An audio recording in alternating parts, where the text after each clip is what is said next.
precious. Making love to my bitch.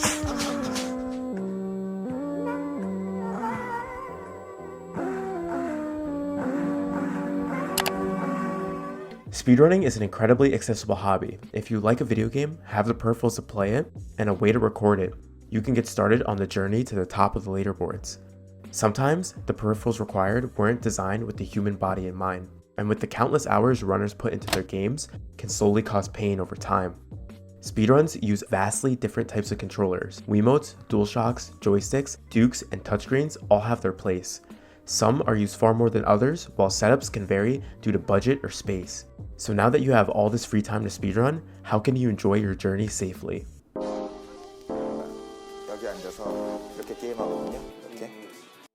Ergonomics is the study and design of equipment and devices to properly fit the human body. Its goal is to optimize peripherals and behaviors to best suit human health. This topic is huge and can be related to all sorts of activities or working environments. In regards to speedrunning, poor ergonomics could result in a repetitive strain injury. RSI is common and occurs when parts of your musculoskeletal system, the muscles, ligaments, and tendons in your hands, arms, back, or other parts of your body, are held in compromising positions or doing repetitive tasks over a long period of time. This is a general term, and RSI symptoms can present as lower back pain, eye strain, carpal tunnel syndrome, cubal tunnel syndrome, and a plethora of other muscle and nerve disorders. According to Dr. Haley Zwibble of the JAM Osteopath Association, because of the sedentary nature of the sport and accompanying poor posture, esports athletes are likely to have musculoskeletal injuries of the neck, back, and upper extremities. Additionally, these athletes may have metabolic disturbances resulting from light-emitting diode computer monitors, as well as mental health concerns.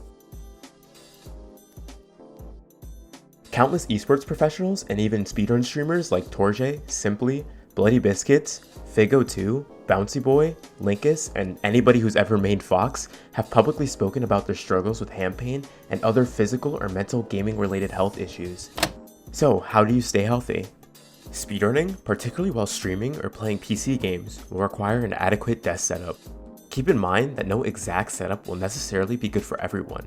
I'm about 180 centimeters or 5'11", and sitting at my setup won't necessarily feel comfortable for someone that's a different height than me. However, there's a few general guidelines you can follow, starting with your screens. Your screen should match the brightness of your room. If it's too bright or too dark, you increase the risk of eye strain, especially if each of your screens are different brightnesses. The top third of your screen should be level with your eyes and at least arm's length away.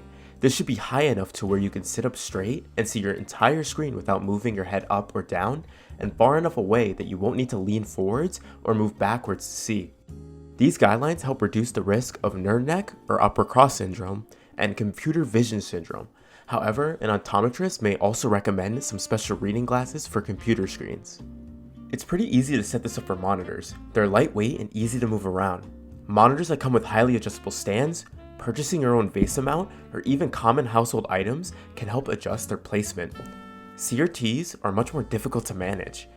This is a smaller, I believe it's a 14-inch, and still, even with that, it's still hella heavy. Space is an issue. I got a pretty large desk here, so I'm able to kind of situate it. If you have a small desk like I do, it might be tough to find space for it, let alone adjusting it. Scrap pieces of wood are really good for adjusting the height of heavy objects, and smaller plasma TVs like this one, or cheap used monitors, can be good replacements with low amounts of input lag. All of these factors need to be considered while desk height is also taken into account. Your desk should be at a height where your shoulders can be relaxed and your arms level with the surface. A chair with good lumbar support or adding some pillows can also help you keep good posture and reinforce these guidelines to improve your health and longevity. Moving from your body to your hands, this is where most of the problems specific to speedrunners come in. Depending on your speed game of choice, you'll either be using a gamepad, keyboard and mouse, or some other assortment of gaming devices. Keyboards and mice have many ergonomic options, and something as simple as switching from a membrane keyboard to a mechanical keyboard or vice versa, even changing the switch type, can greatly improve hand health. Gamepads are much more difficult. Problems arise in switch type, shape, button positioning, etc. Many of those issues aren't likely to be customizable. Nintendo controllers are notorious for causing hand pain over long periods of time. This is likely due to difficult inputs for repetitive mechanics necessary for most of their games. For example, in Breath of the Wild, whistle sprinting is performed by holding D-pad down and mashing the B button at the same time. On a Wii U gamepad, or on most Nintendo Switch controllers, a very uncomfortable hand position is required for the repetitive inputs. Depending on speedrun rule set, many different adapters exist to play your favorite games on any controller that could feature a more optimized layout or shape for your hands. The legality of doing this is contentious in some games, especially when the way the inputs are handled is different between controllers. Some games have not taken into account a controller that can input two opposite directions at the same time, and combo artists like Desk have found game-breaking techniques like walking forward and throwing sonic booms. Things like this, or where the use of these controllers in tournament, have been controversial, especially in the Smash community. Thankfully for Nintendo Switch games, Update 10.0 now allows you to change your button mapping in any game with any supported controller. Options like this allow you to take tricks with high APM like whistle sprinting, bomb impact launches, or advanced movement techniques in Mario Odyssey to be done with more optimized and personalized ergonomic button presses for you. Solutions like this generally don't exist on the console side, although most PC games allow you to change input mapping on both keyboard and mouse and controller. Xbox Elite and DualShock 4 controllers with paddles could also help simplify motions, involving more fingers than just your thumbs to reduce the chance of RSI on repeated inputs. Gauze and some rubber bands can widen your controller grip to reduce stress on your wrists and forearms. Many of these solutions do cost some money, but with some creativity, anyone can achieve a healthier setup one small step at a time. While your setup and peripherals are very important to keep you speedrunning healthily, the general tenets of health and wellness are also important to remember. Exercise, such as calisthenics in your room, or even walking, along with healthy eating, especially for snacks and staying hydrated, help to keep your body functioning efficiently.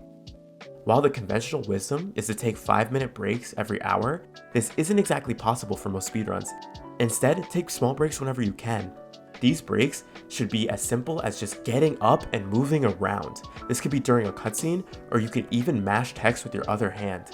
Dr. Levi Harrison, an orthopedic doctor who specializes in high-level athletes, including esports athletes, stresses the importance of breaks. If you don't rest, the body doesn't have a chance to heal itself. To go in a homeostatic state and say, okay, now I can repair myself. Whether it's non-stop gaming or non-stop MMA training, the body doesn't like that, and there's a price. Most importantly of all, keep track of your mental health. Staying indoors in the dark for prolonged periods of time and focusing only on the grind is incredibly unhealthy. Setting up expectations on yourself based on your performance in a video game can easily increase levels of anxiety, depression, and alexithymia. Many gamers already suffer from some type of mental or social disorder, and taking care of that is incredibly important. Remember to step away from your screens and invest in other hobbies to prevent tying your self-worth to your splits, and most importantly, be nice to yourself. If you enjoyed that video, I have more videos that you can watch here. All the clips I used from other people or other places will be credited along with all of my sources for medical references in the description. And remember to follow me on Twitch. I stream sometimes. And follow me on Twitter. I tweet stupid things all the time. Oh, and please take a shower. Y'all stinky. Hygiene's important, my dude.